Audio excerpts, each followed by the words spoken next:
You're listening to The Overthinker's Guide to Joy, episode 56. This is the one where we're going to talk about permission to unplug. Let's dive in. This is a podcast for overthinkers, overdoers, and overachievers who are tired of feeling over-anxious and just want to feel better. I'm your host, certified life coach, Jackie DeCrenis. Hey there, and welcome back. So, I've just celebrated my 1-year anniversary of the Overthinker's Guide to Joy podcast, and I'm really proud of myself. I didn't think I would be able to produce an original episode every week for a year, much less keep going on it.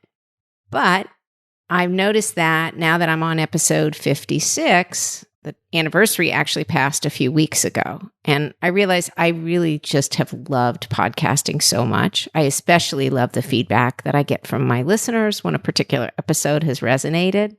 That makes me feel so good, whether I get it in the comments or whether people email me or text me or call me. I just love it. But for anyone who has ever done a weekly podcast or even a blog, you know it takes a healthy chunk of time to figure out what you want to talk about or write about, and oftentimes there's a lot of research or fact-checking involved. And then there's the tech of it. Recording, checking the sound, making sure you got all the pieces. And then in my case, I put them in a Dropbox account and send them off to my editors. I have a fabulous producing team who takes most of the ums and pregnant pauses out and all the retakes when I get tongue-tied because I'm either talking too fast or I'm too excited or I don't know. Sometimes I'm just tongue-tied. But this is a long way of saying that I am going to be taking a short break from both work and podcasting to take my first vacation in a very long time. While we did some traveling here and there over the last few years for my daughter's college tour and dropping her off at school, this is really the first real vacation my husband and I all have had in, 3 years, 4 years, 5 years, a long time. And I've really debated back and forth about really unplugging for this vacation because this is the first time I'll have been taking time off since I've started my life coaching business several years ago. As many of you know, when you're starting a new business, you're all in and there is not a lot of ability to take time off because you're building a clientele and a reputation and, like I said, a podcast.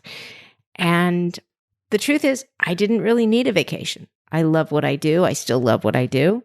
And I just didn't think I needed the break. And on top of it, there was a pandemic. So really, where were we going? And I just got very accustomed to working all the time. And it's probably a leftover habit from my television career where we worked all the time. Although those vacations I looked forward to because it was the only break that I got. But I've really debated back and forth about unplugging from this vacation. Part of me thought I should bring my laptop. I should continue to see clients when I have downtime, or I could at least record my weekly podcast and do my weekly blog. But then I came to the conclusion that this is not the advice I would give my clients. I would tell my clients, if you're going on a big vacation, unplug and unplug completely.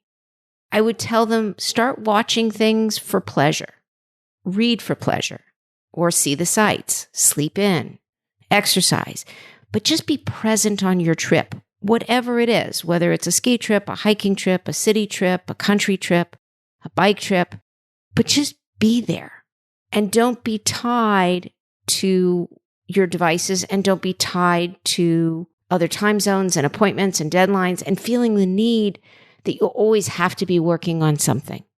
Just be wherever you are.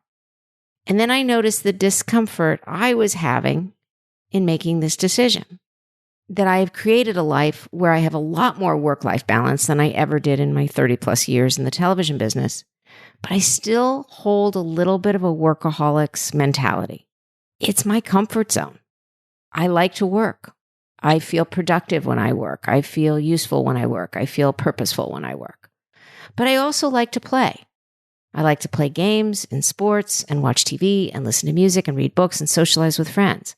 But just playing for weeks at a time, for a vacation at a time, feels oddly uncomfortable.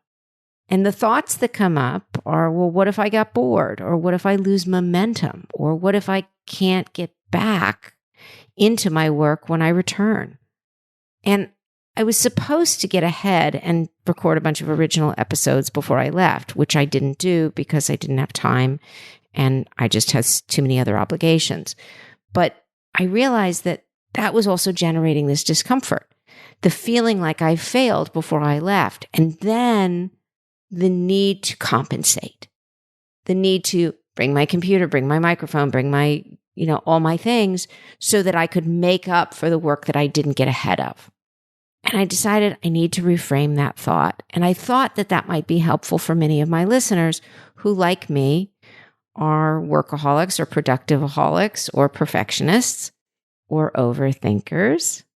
And I thought, well, what would be more valuable for my audience of overthinkers? Would it be more valuable to stress myself out on vacation to create original episodes and make sure I do my weekly blog? Or would it be more valuable to live by example and take an actual vacation? And I decided to sit in my discomfort of truly unplugging and lead by example by taking a month-long hiatus from both my podcast and my blog. So everybody's staying home. The laptop, the microphone, the iPad, they're all staying here. And in their place, I'm going to bring a book and my journal and just be present. Now, here's the other wrinkle, because of course, I can't not overthink about everything, right? Because that's why I did this podcast. But the other wrinkle is I'm not a good traveler. Now, I'm not a nervous flyer, and I'm not afraid of going places. And I do fine once I'm there. I just don't like the logistics of traveling. I'm a really bad packer. I'm one of those people who likes to have everything just in case. And my husband is not going to let me overpack because we're going to way too many different places with planes and trains and automobiles. So I need to be very efficient in my packing. And that kind of stresses me out. Everyone always says, but you can just buy whatever you need when you're there. But that feels sort of wasteful to me. Like, why would I buy something that I already have at home? And I hate having things in duplicate. And I feel like I should just know what I need and should just have it all and figure it out. And if you're a woman, you kind of know what I'm talking about because we like what we like. We're very particular about our shampoos and conditioners and face lotions and body lotions and blow dryers and pillows and vitamins and all the things. And none of this is an issue for my husband because he can use any soap or any shampoo, and he has spectacular hair and skin and requires nothing special. And he is perfectly happy to wear tennis shorts on the tennis court and then walk around the city or go to a museum in tennis shorts and even out to dinner. Well, for me, that's like 3 different outfits and shoes, and probably for most women too, which means more luggage. And look, I'm not particularly high maintenance. Well, maybe I am in my own way, but I'm not super fancy. It's just, I just don't have that skill set of the expert traveler who navigates the globe with carry-on luggage. And for my friends and clients who are listening to this episode, you know who you are. I am so in awe of you. But the intention of this episode was to recognize how our own thoughts and limitations can get in our way of experiencing something wonderful. I am really looking forward to my vacation. I'm really looking forward to being with extended family and my husband. I'm just saying that when the mental blocks get in the way of doing things joyful, we have to hold ourselves accountable to that. We have to take a pause and say, what's really getting in our way? And for me, it's old habits of perfectionism and workaholism that were getting in the way of me just leaning in and being excited about going on vacation. Not giving myself permission to unplug because my own inner critic, the old one, telling me I always need to be productive, even when I'm on vacation. So I did a little self-coaching, and I got a little coaching from my colleagues, and I decided I am giving myself permission to unplug. And maybe that's something you guys need to think about for yourselves too, whether it's for a day or a weekend or even a whole month. What do you need? And what's stopping you from making that happen? And is it yourself? Is it possible that it's not your boss and it's not your kids and it's not your spouse, but it's just you're getting in your own way of saying, I need a break. I'm entitled to a break and I'm going to take a break. So I hope this episode was helpful to all of you who may be like me, who when they see something really exciting and joyful, often don't want to lean in because they think they have to overthink it and overmanage it and feel guilty for just having fun and unplugging.